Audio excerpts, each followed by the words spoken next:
Derecho Penal 2. Reiteramos entonces que la tortura como concepto aparece definido en la ley penal.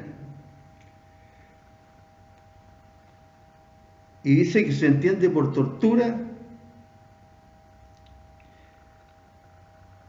la actuación del empleado público que, abusando de su cargo o sus funciones, aplicare, ordenare o consintiere en que se aplique tortura.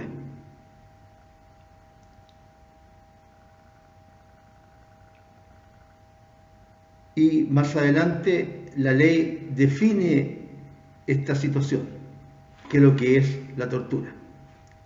Interesante es que acá la ley se preocupó de sancionar también a aquel que coadyuva en la aplicación de la tortura.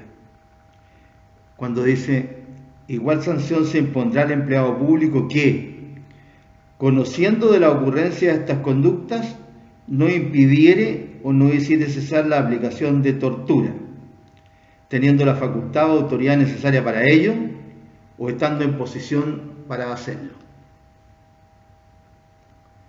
Y no solamente se sanciona al funcionario público, sino que también se sanciona al particular. El 150A en su inciso segundo señala, la misma pena se aplicará al particular que en el ejercicio de funciones públicas o a instigación de un empleado público o con el consentimiento o aquiescencia de éste, es decir, del empleado público, ejecutaré los actos a que se refiere este artículo. Todo el artículo, que tiene varios incisos. Es decir, el sujeto activo ya no solamente es el empleado público, sino que también es el particular, cuando se encuentra en alguna de estas situaciones. ¿Y qué se entiende por tortura? Ya lo mencionamos, pero lo vamos a repetir al inicio de esta clase. Se entenderá por tortura todo acto por el cual se inflige intencionalmente a una persona dolores o sufrimientos graves, ya sean físicos, sexuales o psíquicos. Si estamos hablando, ¿no es cierto?, de un delito. No hay la posibilidad de cuasi delito acá. Se inflinja intencionalmente a una persona dolores o sufrimientos graves. Delito, no cuasi delito.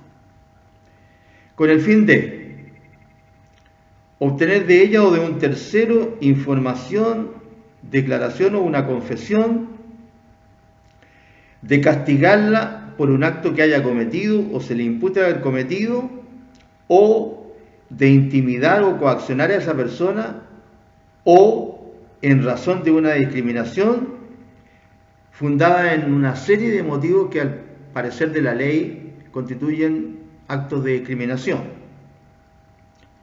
Por eso que la ley hace una ejemplificación de estos actos. Cuando dice tales como la ideología, opinión política, religión, creencias de la víctima, la nación, raza, etnia, el grupo social al que pertenezca, el sexo, la orientación sexual, la identidad de género, la edad, la filiación, la apariencia personal, el estado de salud o la situación de discapacidad. Es decir, también cuando se trata entonces de causar estos dolores graves, físicos, sexuales o psíquicos, por razones de una discriminación, fundada en todos los motivos que señalamos. Pero la ley hace una agregación, una agregación. Ya no solamente sanciona como causante de torturas al que realiza provoca estos sufrimientos graves, ¿ah? Psíquicos, etcétera, físicos, obviamente, y sexuales, sino que también al que utiliza métodos que tienen fines. ¿Ah? Lo dice el inciso cuarto. Se entenderá también por tortura la aplicación intencional de métodos tendientes a. Después señalan los fines, pero ¿cuál es la intención de estos métodos? Anular la personalidad de la víctima, disminuir su voluntad o disminuir su capacidad de discernimiento o decisión. Con alguno de los fines referidos en el inciso precedente. Obtener información, etcétera, o ¿no es cierto?, realizarlo como actos de discriminación. Intimidar o coaccionar, etcétera.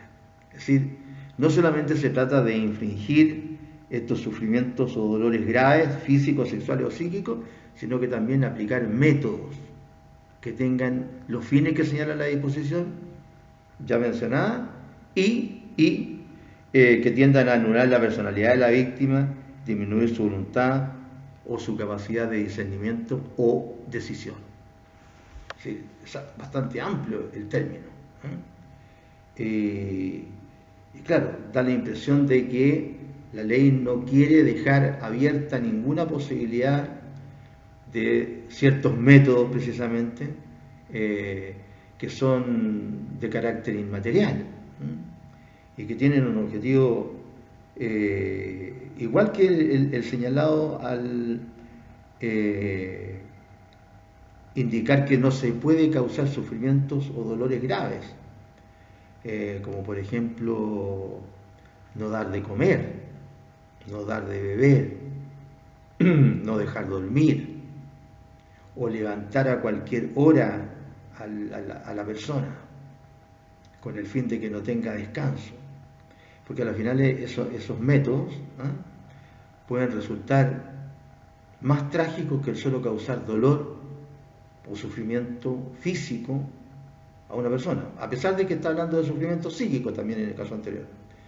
Pero como se habla de disminuir, de anular, etcétera, la personalidad en el fondo de la víctima, entonces la ley se está colocando en la sanción de cualquier posibilidad de causar un mal a la víctima a través de ciertos procedimientos.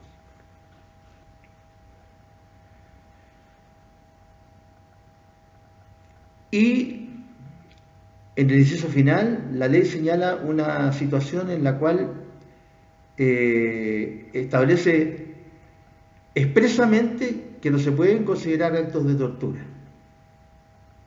¿Cuáles? Las molestias o penalidades que sean consecuencia únicamente de sanciones legales. Claro, si una persona, ¿no es cierto?, es sancionada con una pena privativa o restrictiva de la libertad, eso también le va a ocasionar algún tipo, ¿no es cierto?, de dolor físico o psíquico, ¿no es cierto? Pero como es consecuencia o se trata de lo que viene a raíz de, en este caso de una pena, ¿no es cierto?, ordenada por la ley, no se considera en ese caso tortura. O que sean inherentes o incidentales a estas. Lo mismo, ¿no es cierto? Ni las derivadas de un acto legítimo de la autoridad. Ni las derivadas de un acto legítimo de la autoridad. De repente, para tratar de poder sancionar un delito flagrante, ¿no es cierto?, la autoridad persigue al individuo que es sorprendido infragante y a consecuencia de la persecución cae, se causa algún tipo de daño, algún tipo de lesión. Entonces ahí nos encontramos con que, ¿no es cierto?, no estamos en presencia de una tortura. Entonces, del punto de vista del sujeto activo, vemos que la ley sanciona al funcionario público que abusa de su oficio, ¿cierto?, al realizar estas torturas, pero también sanciona al particular, que se puede encontrar, ¿no es cierto?, en posibilidad de practicar con el funcionario público estas torturas. Cuando hablamos de los elementos, ¿no es cierto?, objetivos del delito, decimos que está la acción y las modalidades esenciales de la acción. Acá vemos que hay ejemplos de todo. La acción, ¿cierto? ¿Cuál es la acción? Aplicar, ordenar o consentir en que se aplique tortura. Si la acción que se sanciona es el verbo rector, ¿cierto? Aplicar tortura, consentir en que se aplique tortura y ordenar la tortura. Ahí tenemos el verbo rector. El sujeto pasivo puede ser cualquier persona. Vamos a ver que en el caso de la otra posibilidad de causar mal a las personas, que ya no se trata de tortura, sino que de actos que no alcanzan a constituir tortura, como lo vamos a ver a continuación, pero que constituyen tratos inhumanos o degradantes, apremios ilegítimos, o tratos inhumanos o degradantes, que no alcanzan a constituir tortura. Aquí la ley se pone también en la situación de ciertos grupos etarios que se dicen, ¿cierto?, de la población, discapacitados, menores, mayores, etc. Cosa que no ocurre con la tortura misma, en donde se le aplica la pena por aplicar esta tortura a cualquier persona. Entonces el sujeto pasivo es cualquier persona, en el caso de la tortura.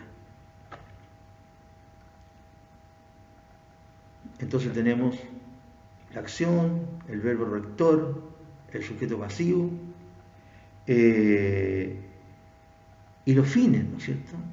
Los fines que se realizan a través de, por ejemplo, a través de métodos que la ley no señala. Métodos que pueden ser de diferente naturaleza, de diferente origen, diferente tipo de suplicio. Pueden ser hasta importados los suplicios. Porque por lo demás se aplican o se han aplicado en muchas partes del mundo con anterioridad a este país.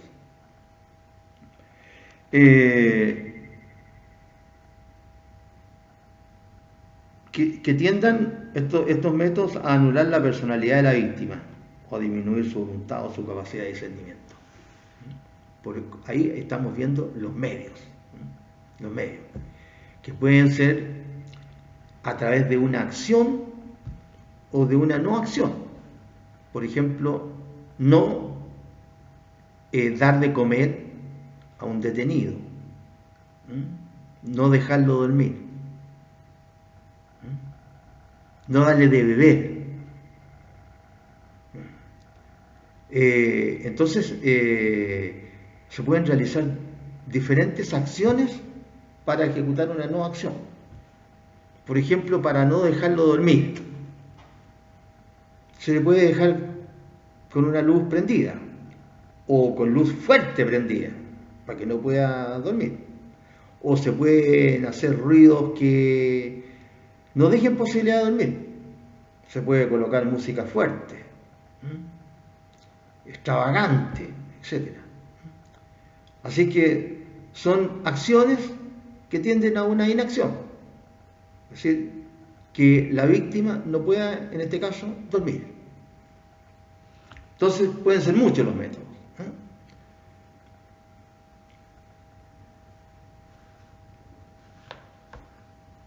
las consecuencias que pueden ocurrir respecto de este delito y del otro de menor jerarquía, las vamos a analizar juntas.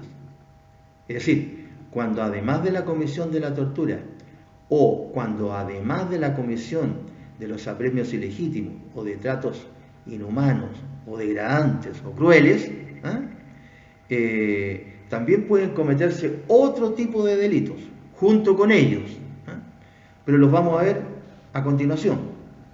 Vamos ahora a mencionar inmediatamente los casos, ¿no es cierto?, de estos otros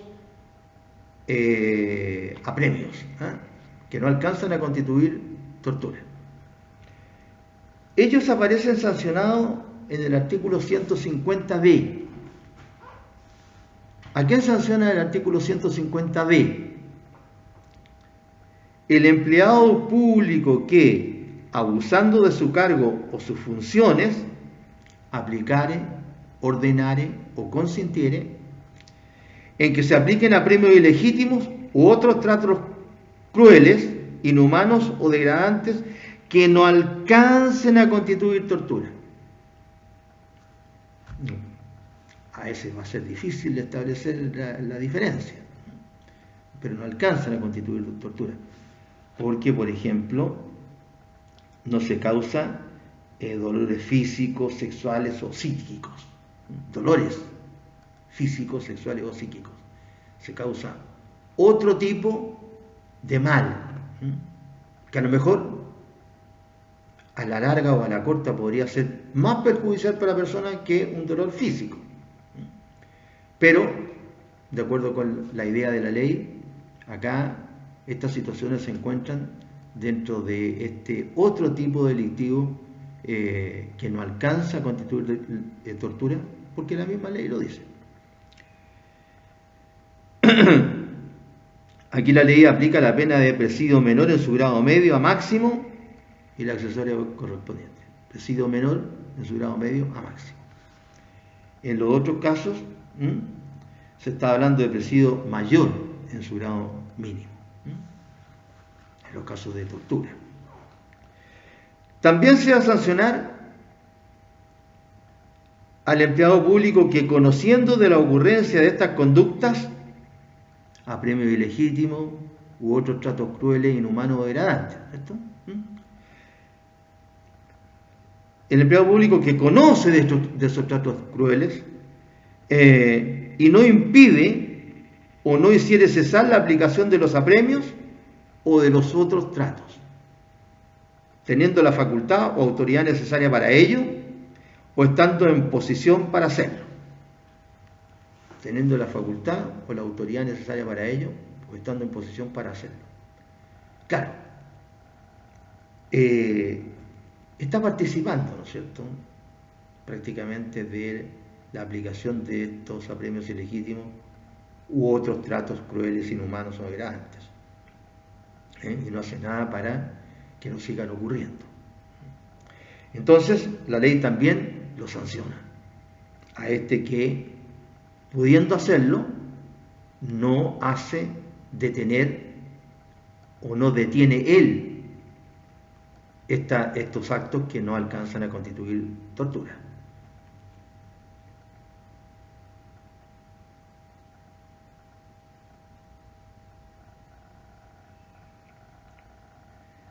Ahora, aquí es donde la ley consideró lo que no hizo tratándose de la tortura, ¿sí?, respecto de estos otros tratos crueles, inhumanos o degradantes.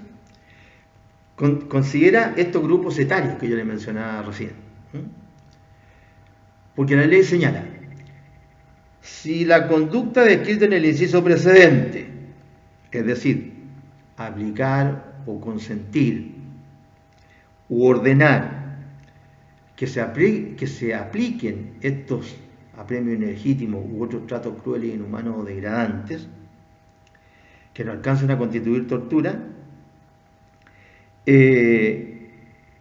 se cometen en contra de una persona menor de edad o en situación de vulnerabilidad por discapacidad, enfermedad o vejez.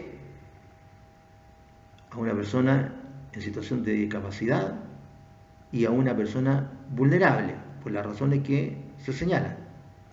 O en contra de una persona que se encuentre bajo el cuidado, custodia o control del empleado público. En estos casos, la pena se va a aumentar en un grado. Entonces, claro, se trata de abusar, causando mal, ¿cierto? Causando mal de los más débiles, de los más frágiles.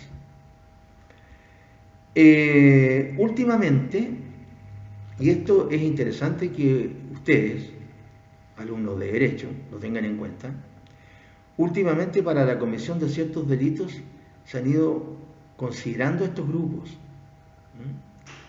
Y vamos a ver, cuando nos toque estudiar el capítulo, que también se está sancionando a las personas que causan cualquier tipo de daño en contra de cualquier tipo de sufrimiento en contra de estos grupos. Lo vamos a ver oportunamente. Es muy común abusar en los últimos años de los grupos más débiles. Y precisamente por estos abusos que se han ido como, no sé si la palabra sería poner de moda, pero como que ya van formando parte de esta geografía de la conciencia nacional, la ley ha creído que es necesario contener una sanción para estos actos. Así que ustedes, como estudiantes de Derecho, no pueden desconocerlo. Que si hay un juicio de reprochabilidad después respecto de las personas que están dentro de ciertos parámetros de la normalidad, de la salud, de la plena juventud, etcétera, hay otros que por diferentes circunstancias no le están, porque están discapacitados a causa de un accidente, o discapacitados a causa de la edad, porque son niños, a veces infantes, delitos que se cometen contra infantes. Entonces a estas personas las ha ido protegiendo la ley. ¿Y las ha ido protegiendo cómo? Las ha ido protegiendo con la aplicación de sanciones contenidas en esta rama del derecho, que es la que se dice resguarda los bienes jurídicos de mayor intensidad. Y por eso que las penas son las que tienen la mayor intensidad. Así que, ojo, para que vayan teniendo en cuenta que estas personas tienen amparo penal, estos grupos. Seguimos. Al igual que tratándose de la tortura, aquí cuando se aplican a premios ilegítimos u otros tratos crueles, inhumanos o degradantes, no se los considera como tales, dice el inciso tercero, a las molestias o penalidades que sean consecuencia únicamente de sanciones legales o que sean inherentes o incidentales a estas, ni las derivadas de un acto legítimo de autoridad. ¿Sí? Lo mismo que tratándose de la aplicación de tortura. Lo que no ocurre en este caso, en donde las conductas que se sancionan no alcanzan a constituir tortura. Son apremios ilegítimos o tratos crueles, inhumanos o degradantes, pero no alcanzan a constituir tortura.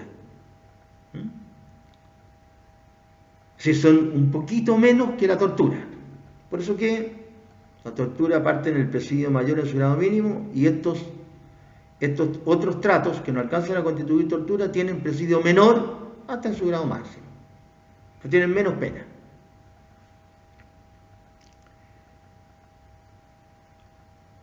Ahora entonces nos vamos a dirigir a hablar respecto de otras consecuencias que causan estos delitos. El artículo 150b y el artículo 150e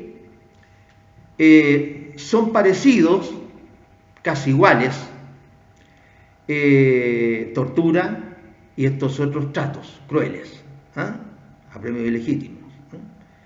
En cuanto a que se causan otro tipo de consecuencias con ocasión o de la tortura o de estos apremios ilegítimos o tratos crueles que no alcanzan a constituir tortura.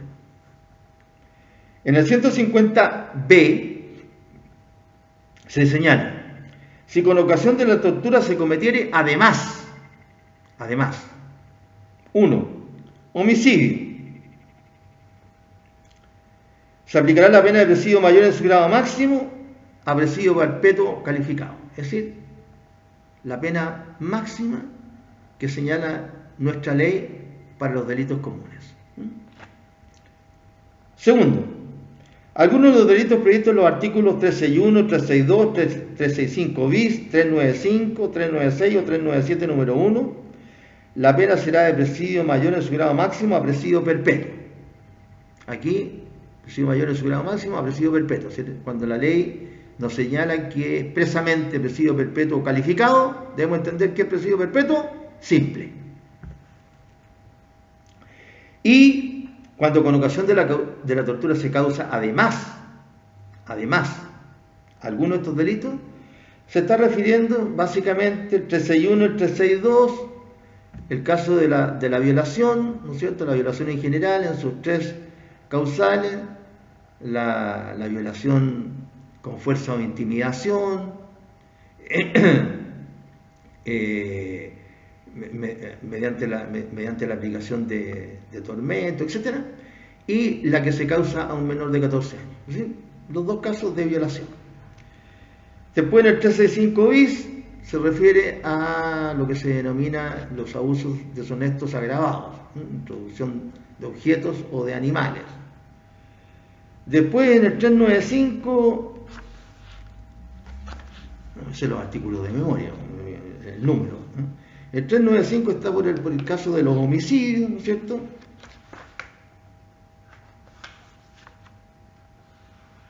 No, perdón, las lesiones corporales. El 395 de la castración. El 396 de las lesiones graves. Y el 397 número 1 de las lesiones graves gravísimas. 395 de la castración, 396, perdón, las mutilaciones, y el 397 número 1 de las lesiones graves gravísimas. Y en tercer lugar, el artículo 150b sanciona alguno de los cuasi delitos que se refiere al artículo 490 número 1. La pena será de presidio mayor en su grado medio. En este artículo está considerado el cuasi delito de tortura. Y la ley se refiere al 490 número 1, en este número 3 del 150b. Porque el 490 número 1 se refiere a los cuasi delitos contra las personas, que en su oportunidad vamos a estudiar. Entonces ahí hay o imprudencia o negligencia en la participación en un delito de tortura. Y por eso se lo castiga como cuasi delito. ¿Por qué? Porque aparece como cuasi delito expresamente sancionado por la ley penal, como le exige el artículo 13, en su inciso o número final.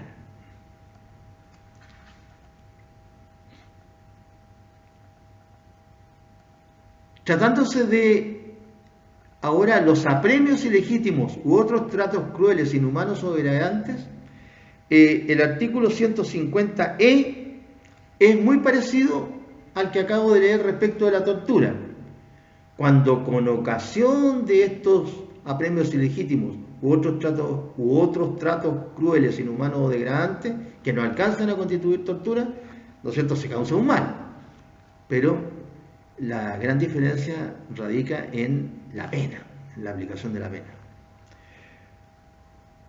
Dice el 150e: si con ocasión de los apremios ilegítimos u otros tratos crueles, inhumanos o degradantes se cometiere además 1. Homicidio. Se aplicará la pena de presidio mayor en su grado máximo a presidio perpetuo. O sea, aquí la pena mayor, cuando se comete además homicidio, va hasta, parten en la misma pena, presidio mayor en su grado máximo. Pero el límite acá es el presidio perpetuo simple. Segundo, algunos de los delitos previstos en los artículos que acabo de mencionar. Casos de violación, de abuso deshonesto agravado y de las diferentes tipos de mutilaciones, castraciones, las mutilaciones propiamente tales, mutilación de miembro importante, mutilación de miembro menos importante y las lesiones graves gravísimas. Es decir, cuando se quiere golpear o maltratar a una persona y a consecuencia de ello queda el ofendido impotente, inútil para el trabajo, demente, notablemente deforme o que no puede realizar sus actividades normalmente. Y también sanciona, respecto de estos apremios ilegítimos u otros tratos crueles, inhumanos o degradantes, también sanciona el cuasidelito de estos tratos crueles, apremios ilegítimos o tratos inhumanos o degradantes. Dice en el artículo 150E, número 3, alguno de los cuasidelitos que se refiere al artículo 490, número 1, la pena será de presidio menor en su grado máximo a presidio mayor en su grado mínimo. Es decir, va dependiendo de el delito que con ocasión de estos apremios ilegítimos u otros tratos crueles que no alcanzan a constituir tortura se cometieren. Empieza con el homicidio, que sería el mayor de estos delitos adicionales, sigue con las lesiones y termina con el cuasidelito. Va rebajando la pena en un grado en cada uno de estos casos en que se comete, además de estos tratos crueles, inhumanos, degradantes o apremios ilegítimos que no alcanzan a constituir tortura, se comete además alguno de estos delitos o un cuasidelito o más cuasidelito. Bien, después hay una norma relacionada con los artículos 150A y 150B, que se refieren a la tortura, no a estos otros tratos que no alcanzan a constituir tortura, en que se excluirá el mínimo, no el grado mínimo de la pena, según corresponda, al que torture a otro que se encuentre legítima o ilegítimamente privado de libertad o en cualquier caso bajo su cuidado, custodia o control. Claro. Entonces ahí se excluye el mínimo de la pena. Cuando una persona que torture a otro se encuentra legítimo o ilegítimamente privado de libertad o en cualquier caso bajo la custodia o control de otro. Entonces ahí, a esa persona que está abusando de alguien que está, ¿no es cierto?, privado de libertad, o bajo la custodia o control de otro, se lo sanciona con mayor pena. Bien. Eso es lo que podemos señalar entonces a propósito de esta figura que ya existía, pero que se ha ido modificando últimamente. Aquí hay una modificación del 22 de noviembre del 2016 por la ley 20.968. Así es que ya existía, quiero decir, ¿sí? Pero se ha ido mejorando el tipo, se lo ha ido complementando, abarcando más situaciones.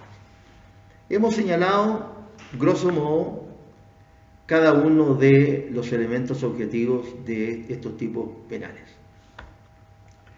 En este grupo de delitos que atentan en contra de las personas, que abarcan diferentes tipos de bienes jurídicos, y que no solamente dicen relación con el encarcelamiento, hay una serie de disposiciones sancionatorias de carácter penal, tipos penales, disgregados. Así que vamos a referirnos a otros, así para que tengamos una visión completa, como tratamos de hacerlo con todo este curso, de las disposiciones que aquí existen. Aquí nos vamos a encontrar con que hay un artículo que sanciona al que no respete los privilegios de que gozan ciertas autoridades, como son los parlamentarios, por ejemplo, tratándose de los privilegios que puedan tener para ser llevados a juicio, como de cualquier otra prerrogativa. El artículo 151, ya nos salimos de la tortura, ahora vamos a ver otro tipo de figura en la que varía, por ejemplo, en este caso el sujeto pasivo, y varía la conducta, pero que atentan contra derechos también constitucionales, si eso es lo que estamos viendo en este título. Delitos contra los derechos garantidos por la Constitución. Entonces se sanciona al empleado público que en el arresto o formación de causa contra un senador, un diputado u otro funcionario violare las prerrogativas que la ley les acuerda, incurrirá en la pena de reclusión menor o suspensión en cualquiera de sus grados. Reclusión menor o suspensión. Bueno, ustedes saben, o deberían saber, la diferencia que hay entre el presidio y la reclusión. En uno hay obligación de trabajar y en el otro no hay obligación de trabajar. En realidad, desde el punto de vista práctico, esta diferenciación como que no tiene mucha importancia, porque si una persona que se encuentra en alguna de estas dos situaciones y tiene que trabajar y no quiere hacerlo, entonces podría decirle al custodio, ¿no es cierto?, métame preso, porque yo no voy a trabajar. Así que esto tenía efecto cuando el trabajo de los reos era obligatorio. Era obligatorio, se hacía por la fuerza. Pero ahora, sin esa realidad, en realidad perdió todo sentido esta diferenciación entre el presidio y la reclusión. En todo caso, la ley está sancionando con una pena de reclusión, pero es una pena privativa de libertad. Claro, es presidio menor, es reclusión menor, pero es una pena privativa de libertad o suspensión en cualquiera de sus grados. Claro, ¿por qué? Porque para el arresto o para la formación de causa contra un senador, un diputado u otro funcionario, se violan las prerrogativas que la ley les acuerda. Claro, para arrestar a un diputado o a un senador no se puede proceder igual que para arrestar a cualquier persona. Hay que cumplir con cierta normativa. Ha ocurrido esto. Porque desafortunadamente, por lo menos a mi entender, hay ciertas incoherencias, como ocurre en muchos aspectos en nuestra legislación, entre las diferentes ramas del derecho. En estos casos, derecho constitucional con derecho penal. En otros casos, diferentes ramas del derecho público con derecho privado o viceversa. En este caso, ¿no es cierto?, la Constitución le reconoce ciertas prerrogativas a los parlamentarios, pero por otro lado, la misma Constitución le exige a los parlamentarios que para hacerse del cargo deben jurar cumplir con la Constitución o las leyes. El problema empieza cuando ya no solamente ahora se puede jurar, sino que también se puede prometer. Y hay una diferencia abismal.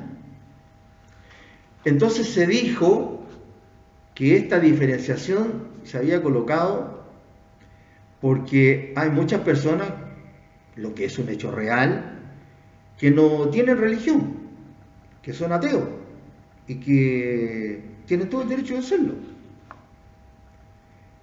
Pero resulta que no es de un punto de vista religioso la diferencia entre jurar y prometer. Porque jurar significa cumplir exactamente con la Constitución o la ley. Si uno pudiera agregarle algo, diría cumplir con el tenor literal de la interpretación de las normas de la Constitución y de la ley. Mientras que cuando se dice prometer, uno lo que está haciendo es, ¿no es cierto?, decir que en el caso concreto de que se trate, yo voy a analizar, voy a interpretar la ley para ver si la cumplo o no la cumplo. Entonces, desde este punto de vista, un diputado, un senador u otra autoridad que jure está en desventaja con otro que promete. Porque el que promete, en su momento va a decir, a ver, no, pues, yo creo que esta ley o que la Constitución en esto va en contra de mis convicciones, de mi ideología, básicamente, etc. Cosa que si uno jura, no puede hacer. No puede hacer.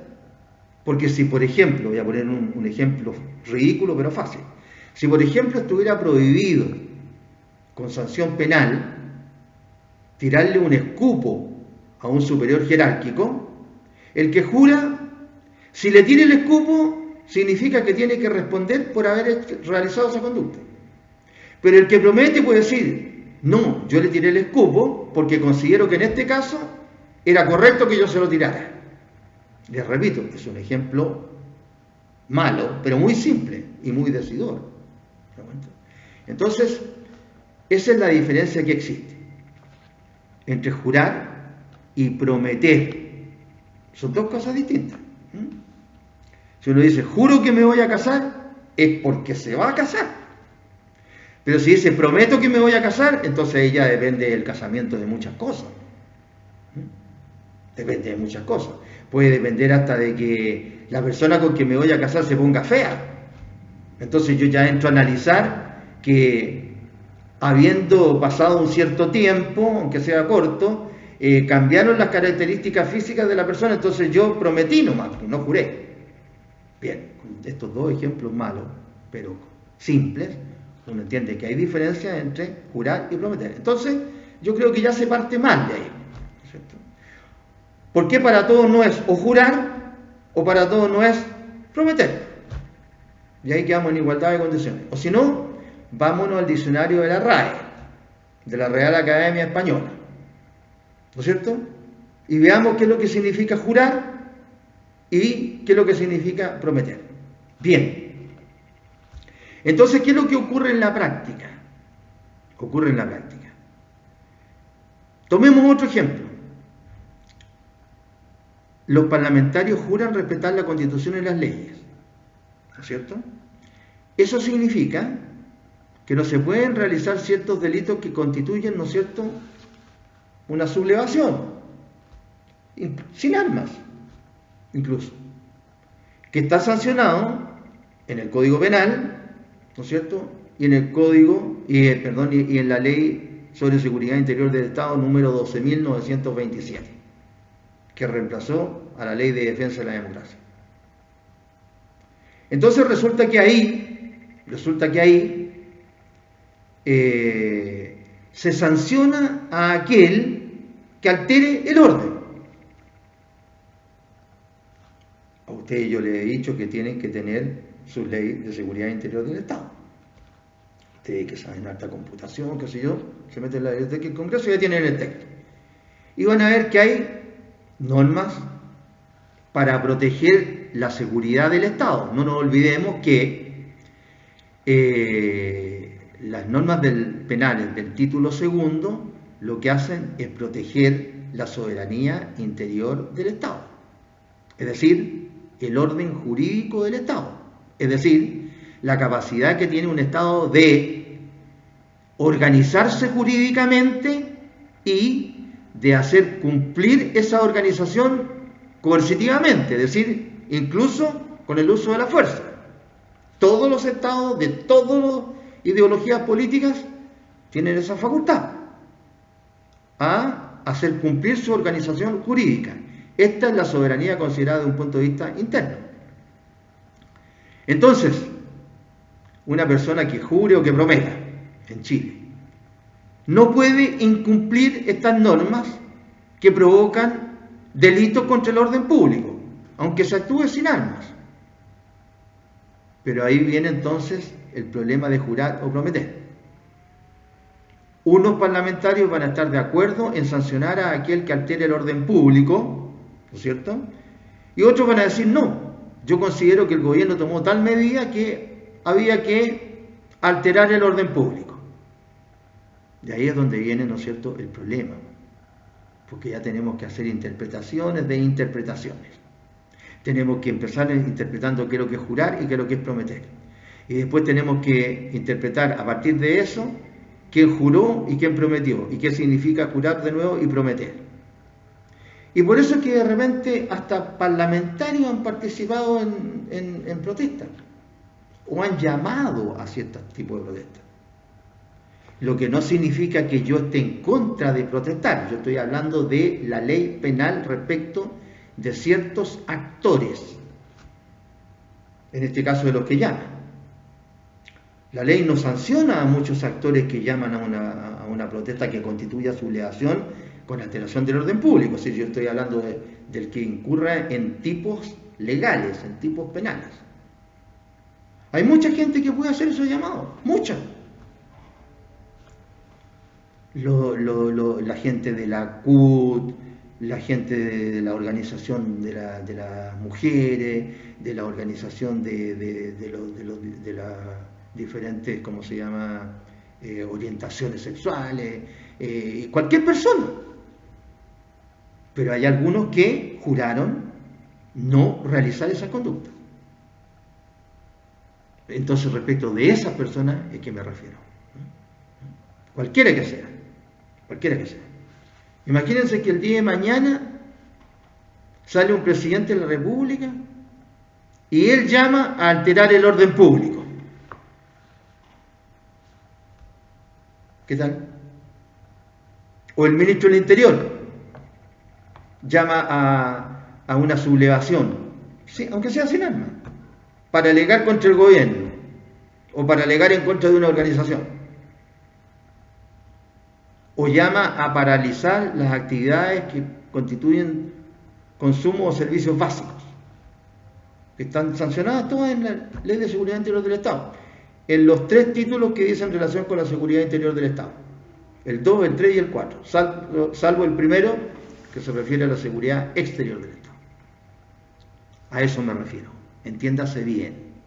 Entiéndase bien.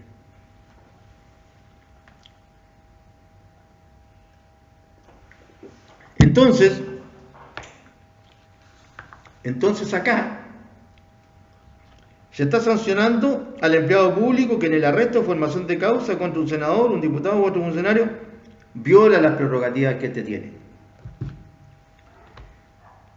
Claro, no se lo puede llegar y detener.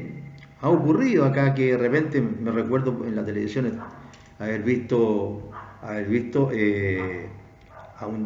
de todos lados, haber visto a un diputado en un caso del lado diestro y en otra ocasión del lado de la siniestra, porque eso es diestra y siniestra, ¿no? De los dos casos en los que la policía, específicamente Carabineros, estaba tratando de llegar y subir al diputado a una micro, y no ese es el procedimiento para llevarlo detenido, o sea, llegar y detenerlo, arrestarlo sin cumplir con reconocerle las prerrogativas que la Constitución o la ley le reconocen a este parlamentario. Y eso no está correcto, sea del color que sea, porque la ley lo señala. Porque no nos olvidemos nunca que las únicas formas de coexistir que tiene el ser humano son, uno, dándose normas y respetándolas, es decir, darse un orden jurídico y respetarlo, y dos, que cada uno se defienda como pueda. No hay otra. Porque no hay una tercera posibilidad que alguien podría pensar, que todos somos buenos, entonces todos vamos a obrar por el bien de los demás, etcétera, etcétera, etcétera. Porque no nos olvidemos que, utilizando la religión, ¿no es cierto? Utilizando la religión, desde Adán y Eva, que vienen infringiendo, ¿no es cierto?, las normas. El ser humano, la humanidad. Y ahí habían poquitos y estaban además en el paraíso, o sea, estaban ellos dos primero. Todo esto es ejemplificando, ¿no es cierto? Ejemplificando. Ahora que me va a decir, este gallo que está hablando de la religión, y cuando esto es la teoría de la evolución de la especie de Darwin, así se creó el ser humano. Sí, pero para dar el ejemplo, porque estamos hablando de cumplimiento de normas. No estamos hablando de cuando las amebas se empezaron a subdividir, ¿no es cierto? Y entonces empezaron a crear individuos más especializados hasta llegar a los mamíferos, después que se extinguieron, ¿no es cierto?, en el, ¿cómo se llama?, en el Jurásico, los grandes, ¿cómo se llama?, animales que habían, y después dieron lugar a los más pequeños que se pudieron, ¿no es cierto?, meter debajo de la tierra, etcétera, y después dieron lugar a los mamíferos. No estamos hablando de eso, estamos hablando de cumplimiento de normas. Así que no se puede violar las prerrogativas de los parlamentarios. Si no, deroguemos esas normas. Es decir, nosotros, ¿no es cierto?, los estudiantes de Derecho y los que van a ser abogados, entonces tienen que respetar la normativa. Respetar la normativa. Y lo mismo para la formación de causa. No se puede llevar a juicio a un parlamentario de la misma manera que se lo puede llevar a un particular. Requiere de un antejuicio. Requiere de un antejuicio, de un juicio de desafuero, un juicio previo de desafuero. ¿Por qué razón? Porque los parlamentarios, para poder ejercer sus funciones, necesitan, y la Constitución y la ley les reconoce, que son inviolables. Inviolables, ¿por qué? Por las opiniones que emitan y los votos que manifiesten en el ejercicio de sus funciones. En el ejercicio de sus funciones.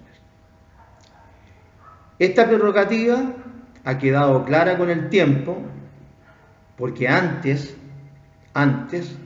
se entendía que, o no estaba, mejor dicho, claro, cuando estaba el parlamentario ejerciendo sus funciones, cuando se encontraba en el ejercicio de sus funciones.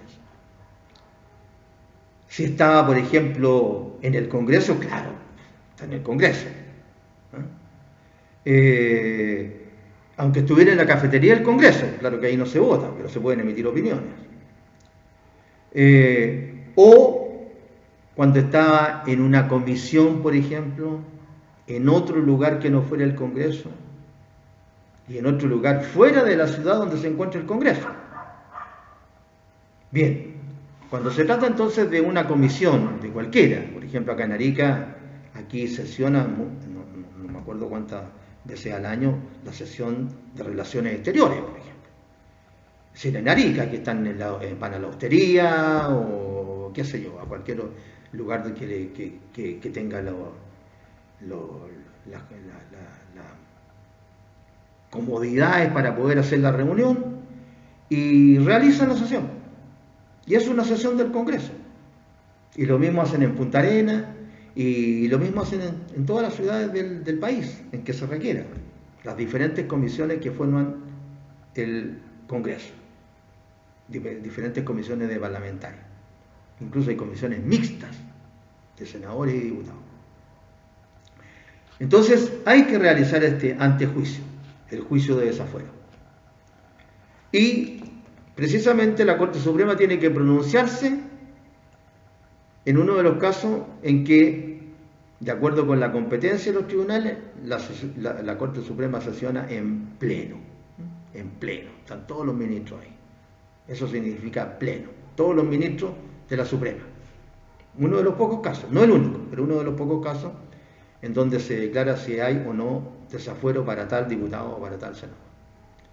Entonces, si un funcionario público no reconoce estas prerrogativas a los parlamentarios, entonces sufre la sanción que le señala la ley. De eso se trata este artículo 151.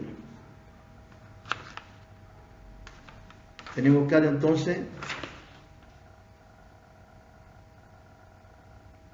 que la acción que se castiga es violar, violar, el verbo rector, la prerrogativa de la ley. En este caso, ¿no es cierto?, relacionadas con el arresto o la formación de causa. Otra norma se refiere a los empleados públicos, el 152, que se arrogan facultades judiciales imponiendo algún castigo equivalente a pena corporal. ¿En qué consiste este arrogarse facultades judiciales? Imponer un castigo equivalente a una pena corporal. Se lo sanciona con inhabilitaciones.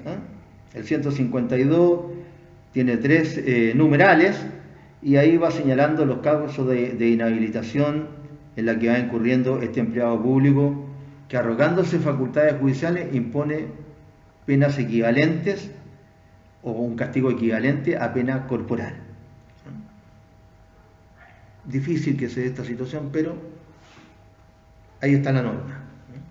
Los artículos siguientes, los 2 artículos siguientes, se refieren también a situaciones relacionadas con el artículo 152 para imponer la pena a este empleado público que se arroga facultades judiciales e impone un castigo equivalente a pena corporal. Así que no seguimos hablando de esos artículos porque se refieren al 152. En el 155 sí merece que digamos alguna cosa, porque se trata del caso de allanamiento ilegal. Aquí estamos viendo que se están protegiendo los delitos que se encuentran en el Código Penal o en leyes especiales, cuyos bienes jurídicos están amparados por la Constitución. La Constitución ampara la inviolabilidad, ¿no es cierto?, del hogar en general. No solamente del lugar donde vivimos, sino que donde trabajamos, donde ejercemos, ¿no es cierto?, nuestra religión o nuestras creencias, etc. O sea, diferentes lugares. Entonces, en el artículo 155 se sanciona al empleado público que, abusando de su oficio, no nos olvidemos que cuando hablamos de abusar estamos hablando de un proceder antojadizo, reprochable, reprochabilidad que tiene que ver con infringir la ley. El empleado público que, abusando de su oficio, allanare un templo o la casa de cualquiera persona o hiciera registro de sus papeles. Allana el templo o la casa de una persona o hace registro de sus papeles. Ahí están diferentes tipos de bienes jurídicos que son violados. Inviolabilidad de correspondencia, inviolabilidad de los papeles, inviolabilidad del hogar, inviolabilidad de los templos, que ya lo vimos antes, desde otro punto de vista, pretendiente a lo mismo, al ejercicio de esos derechos constitucionales. Entonces no puede ese empleado público, abusando de su oficio, allanar el templo, la casa o registrar los papeles, a no ser en los casos y formas que prescriben las leyes. Claro, si se está cometiendo un delito flagrante, vimos los casos en que una persona podía ingresar a un inmueble, ¿no es cierto?, en general, ¿no?, que comprende lo que estamos diciendo, en ciertos casos. Primer caso, cuando se está cometiendo un delito flagrante, todos los casos de flagrancia, los 5 casos de flagrancia, ahí podría ingresar el funcionario público, no abusando de su oficio, sino que todo lo contrario, ejerciendo su oficio.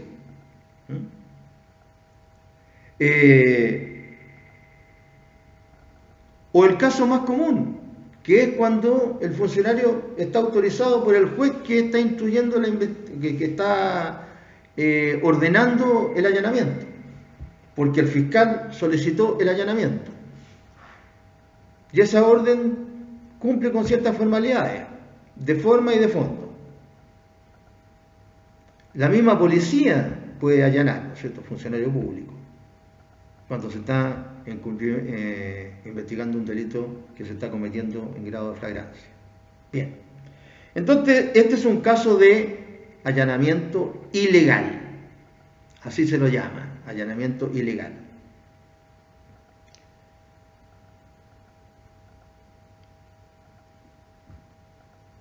Estudiamos, ¿no es cierto?, los allanamientos legales, los casos de allanamientos legales antes, cuando se hablaba, ¿no es cierto?, de los otros derechos que ya vimos, consagrados en la Constitución. Ahora estamos viendo un caso de allanamiento ilegal. Se entra a una casa, una morada en el fondo, a un templo, o se registran los papeles, ¿no es cierto?, se están violando derechos constitucionales, cuando se actúa abusando del cargo, es decir, sin autorización legal. Autorización legal que puede provenir directamente de la ley, delito flagrante, o del juez, en el caso en que éste emita la orden cuando se lo ha pedido el fiscal que está investigando el delito. Bien, el 156 se refiere a los telégrafos, mejor dicho, a los empleados de los telégrafos. Hay una serie de normas relacionadas con los telégrafos y con los empleados de los telégrafos, porque originalmente este servicio pertenecía al Estado, y porque además prestaba un servicio de confidencialidad, porque el telégrafo, ¿no es cierto?, está transmitiendo un mensaje que era confidencial, pues, entre el remisor, ¿no es cierto?, el remisor, el que envía el telegrama, y el remitente, pues, el que lo recibe. Y el funcionario actuaba en los tres tiempos: cuando recibía el mensaje, cuando lo remitía y cuando lo entregaba, porque antes era sellado encima el telégrafo. Así que acá nos encontramos con una situación que sanciona específicamente a lo que ahora es un particular realizando un trabajo en la telegrafía, que se usa muy poco por lo demás, pero bueno, pero todavía existe.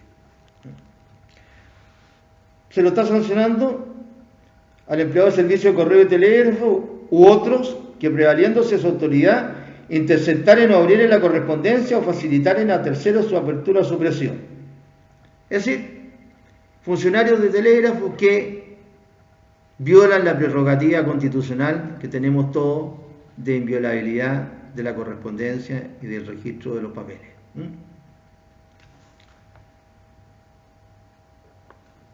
Acá nos encontramos con un caso de exacción ilegal que hay que analizarlo relacionado con el artículo que está 10 artículos atrás. Acá estamos hablando del artículo 157. Y la otra exacción ilegal que nosotros estudiamos antes está en el 147, en donde se sancionaba al que bajo cualquier pretexto impusiera a otros contribuciones o les ordenara un servicio personal. Ahora, 10 artículos después, en el artículo 157, existe otro caso de exacción ilegal, y vamos a ver después otro, pero que son muy parecidos, porque se trata de, ¿no es cierto?, amparar ese derecho, por un lado, de la autoridad que tiene para dictar, ¿no es cierto?, mejor dicho, para imponer contribuciones u ordenar servicios personales, y por otro, el derecho de las personas a que no se lo impongan si es que no hay una ley o una persona autorizada por la ley para que las imponga. Entonces acá se está sancionando a aquel que lo hace sin estar autorizado por la Constitución o la ley, o por ambas. 157. Todo empleado público que sin decreto de autoridad competente, deducido de la ley que autoriza la exacción de una contribución o de un servicio personal, los exigiere bajo cualquier pretexto. Muy parecido al caso anterior, ¿no es cierto? Lo que pasa es que este empleado público está actuando sin un decreto de autoridad competente. En el caso del 147,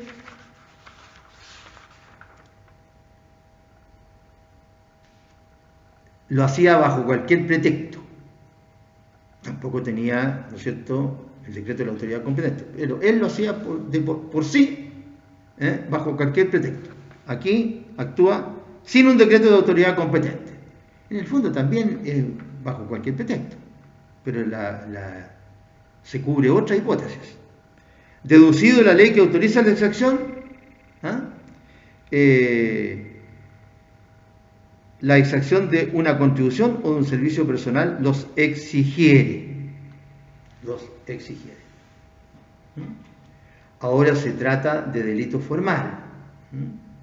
Basta con que exija, sin decreto de autoridad competente deducido de la ley, esta exacción o servicio personal, aunque él no obtenga nada del servicio personal o de la contribución, nada digo en monetario. Basta con que lo exija para que se consume el delito.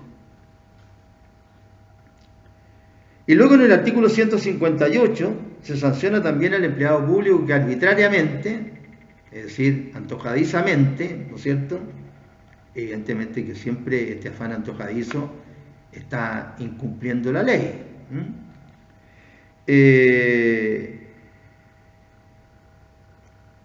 Número 2, prohíbe un trabajo de industria que no se oponga a la ley, a las buenas costumbres, a la seguridad y a la salubridad públicas.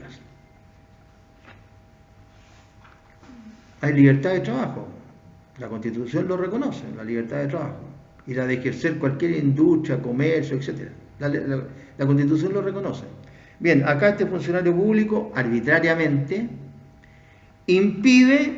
prohíbe, un trabajo de industria que no se opone a la ley, a las buenas costumbres, a la seguridad y salubridad pública. Hay el ejercicio de ciertos trabajos o el ejercicio de cierta industria o comercio, etcétera, que están prohibidos por la ley. Por ejemplo, la fabricación de moneda. La ley lo entrega el monopolio, ¿no es cierto?, a una institución del Estado. Claro, entonces no, está prohibido porque se le entrega el monopolio a una institución del Estado, lo que significa que los demás no pueden realizar esa industria o ese comercio de moneda ni el trabajo. Pero acá estamos en situaciones en que no tiene esa autorización, lo hace de manera arbitraria. Se le ocurre o no, de manera antojadiza, arbitraria, contraria a la ley y a la Constitución.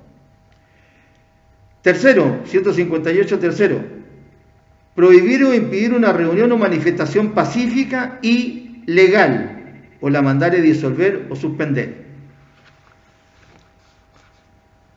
La ley de seguridad interior va señalando una serie de normativas de seguridad interior, van señalando las posibilidades que se tiene para poder manifestarse públicamente sin armas. Ejercitar el derecho a reunión y a emitir opiniones que consagra la Constitución en favor de todos.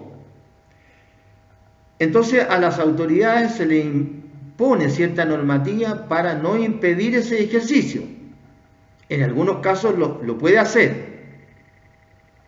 Cuando ha ocurrido que ha habido violencia y se teme fundadamente que vaya a haber violencia de nuevo. Es decir, no es llegar y prohibir una reunión pública para emitir opiniones. Bueno, y acá se está sancionando al funcionario público que prohíbe o impide una reunión o manifestación pacífica y legal, o la mandare disolver o suspender. ¿Es así? Sanciona al funcionario público que está atentando contra derechos de los particulares que están garantizados en la Constitución. Número 4 del 154. Sanciona al empleado público que arbitrariamente impidiera a un habitante de la República permanecer en cualquier punto de ella, trasladarse de uno a otro o salir de su territorio, en los casos que la ley no lo prohíba, concurrir a una reunión o manifestación pacífica y legal, otra vez lo mismo del número anterior, formar parte de cualquier asociación lícita o hacer uso del derecho de petición que le garantiza la ley. Bien, aquí estamos viendo que hay varios derechos constitucionales de los que el ciudadano puede hacer uso y que se le están conculcando. Y por eso que la ley está sancionando al funcionario público que arbitrariamente impide a un habitante de la República ejercer cualquiera de estos derechos, que son varios acá. Derecho a reunión, derecho a emitir opiniones, derecho a trasladarse a cualquier punto de la República, incluso repite el derecho del número anterior, ¿no es cierto?, de emitir opiniones y de formar parte de cualquier asociación lícita. Lo que la ley sanciona penalmente son las asociaciones ilícitas, no las asociaciones lícitas. Una asociación, ¿no es cierto?, para proteger a las mascotas es una asociación lícita. A lo mejor puede tener hasta personalidad jurídica. Entonces no puede impedir a un funcionario público arbitrariamente que la gente se reúna para ejercer, ¿no es cierto?, esa asociación. 158, número 5. Sanciona al empleado público que arbitrariamente privare a otro de la propiedad exclusiva de su descubrimiento o producción o divulgare los secretos del invento que hubiere conocido por razón de su empleo. Claro, ¿no es cierto? Se trata de privar a alguien de su propiedad intelectual, de la propiedad que es exclusiva de su descubrimiento o producción, o divulga los secretos del invento que hubiere conocido por razón de su empleo. Claro, en el caso de que conoció secretos en los que trabajó, los puede divulgar, salvo que esté precisamente prohibido por la ley. Estos casos los vamos a ver mejor cuando estudiemos el secreto, que también se protege acá en el Código, con sanciones penales. Y en el número 6 del 158 se sanciona al empleado público que arbitrariamente expropiare a otro de sus bienes o le perturbare en su posesión, a no ser en los casos que permite la ley. Claro, el derecho de propiedad está amparado en la Constitución, creo que en el número 24. Y los derechos que emanan de la propiedad. Es decir, no solamente ampara el hecho de que yo pueda estar en mi propiedad, sino que también que pueda ingresar a mi propiedad. Porque si yo no puedo entrar a la propiedad, ¿no es cierto?, está violando un derecho que nace de la propiedad. Y lo mismo la posesión. O le perturbar en su posesión, a no ser en los casos que permita la ley. Bueno, incluso ustedes en Derecho Procesal Civil estudian ahí acciones que tienden, ¿no es cierto?, a la restitución de la posesión, etcétera, etcétera. O sea, al contrario, hay derechos para poder ejercer derechos constitucionales. Entonces no puede un funcionario público arbitrariamente, ¿no es cierto?, conculcar esos derechos. Si lo hace arbitrariamente, es sancionado.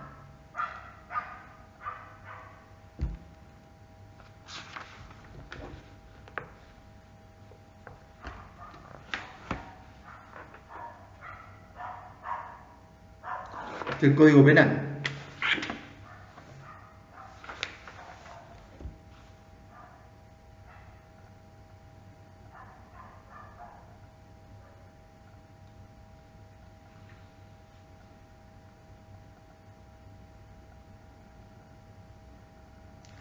Aquí, por último, en este título, por último, hay un artículo bien interesante que sanciona una actuación que es bien importante, que es de un delito de falsedad.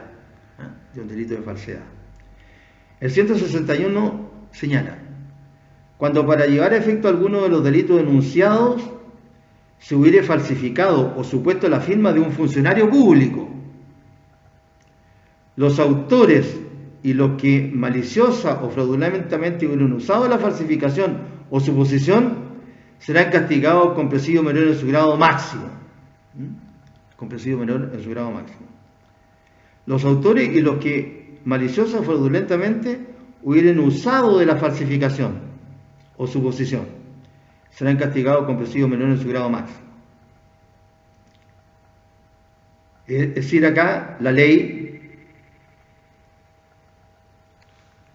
trata en el caso de haber falsificado o supuesto la firma de un funcionario público para la comisión de algunos de los delitos, de todos estos delitos que hemos visto en este párrafo, y utilicen maliciosa o fraudulentamente ese documento, son castigados con presidio menor en su grado máximo.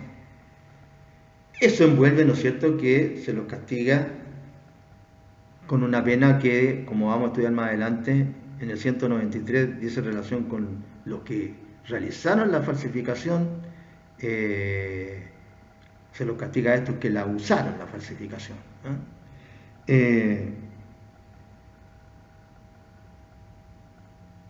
Claro, la falsificación de la firma de ¿quién? De la firma de un funcionario público. De un funcionario público. Así que, por ejemplo, una orden de arresto, o una orden de allanamiento, que la firma del funcionario ha sido usado fraudulentamente, maliciosamente. Se llega, ¿no es cierto?, a la morada y se dice, mire, esta es la firma del juez tanto. Se está utilizando, no se hizo la firma, pero se la está utilizando. Entonces ese sería el caso que sanciona el artículo 161. Y la ley habla de que se sanciona a los autores y los que maliciosos o fraudulentamente hubieran usado la falsificación o suposición, que pueden ser funcionarios públicos o pueden ser particulares, si el sujeto pasivo no está determinado. Perdón, el sujeto activo no está determinado. El sujeto pasivo sí, es el funcionario público, respecto del cual están usando la firma fraudulentamente. Bien, en la clase siguiente vamos a hablar del último párrafo, que trata de los delitos contra el respeto y protección a la vida privada y pública de la persona y su familia, y vamos a empezar a conocer el título cuarto, que trata de las falsedades en general. Que les vaya bien, alumnos.